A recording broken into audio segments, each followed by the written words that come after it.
Bonsoir à tous. Ce week-end, nous célébrons le Nouvel An de l'Hégire, une date charnière dans l'histoire de l'islam, celle du départ du prophète de la Mecque vers Médine en l'an 622 du calendrier chrétien.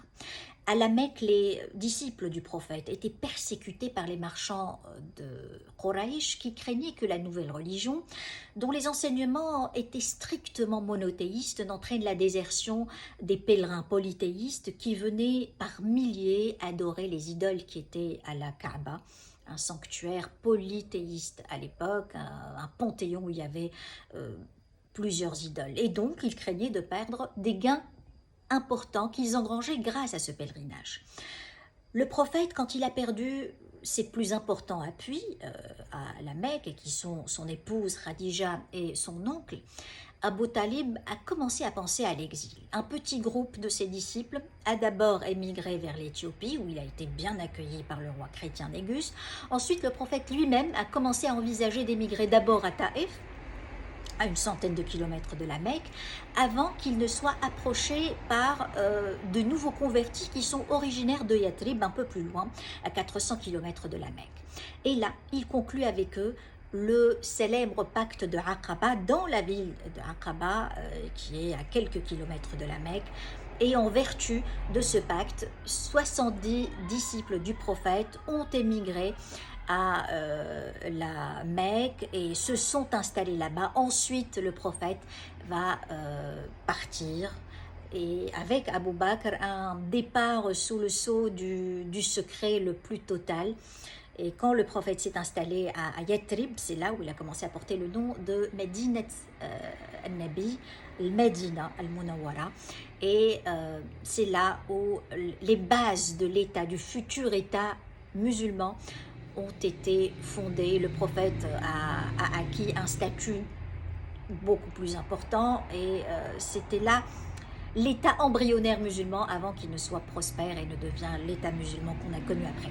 Il faut juste signaler que cette date de l'Hégire, que le calendrier de l'Hégire est devenu le calendrier des musulmans, pas à l'époque du prophète, mais à l'époque de Omar ibn al-Khattab, qui est le deuxième calife de l'islam. Moi, ce que je retiens de l'histoire de l'Hégire, de l'exode, de l'émigration, c'est qu'il coïncide beaucoup avec tous les prophètes de toutes les religions. Ils ont une histoire avec l'émigration. Abraham, par exemple, quand il s'appelait Abram, quand il était à Haran. Haran, à Ur, Haran c'est une ville qui est située actuellement en Turquie, à la frontière avec la Syrie.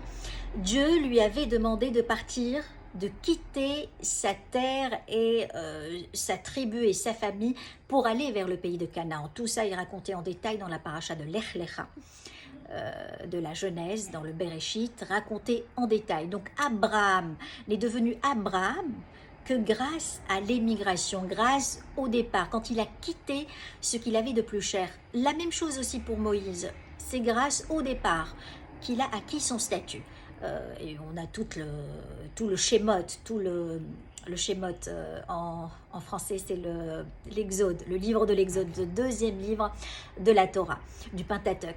Il raconte toute l'histoire de l'Exode, justement, de Moïse et des Hébreux de l'Égypte vers la terre de Canaan, et c'est sur le chemin qu'il a reçu la Torah sur le mont Sinaï. Pareil aussi pour Jésus, c'est son entrée à Jérusalem, son entrée triomphale que les chrétiens célèbrent chaque dimanche des Rameaux, son entrée qui marque le début de la Semaine Sainte et le début de la Passion et donc de la chrétienté.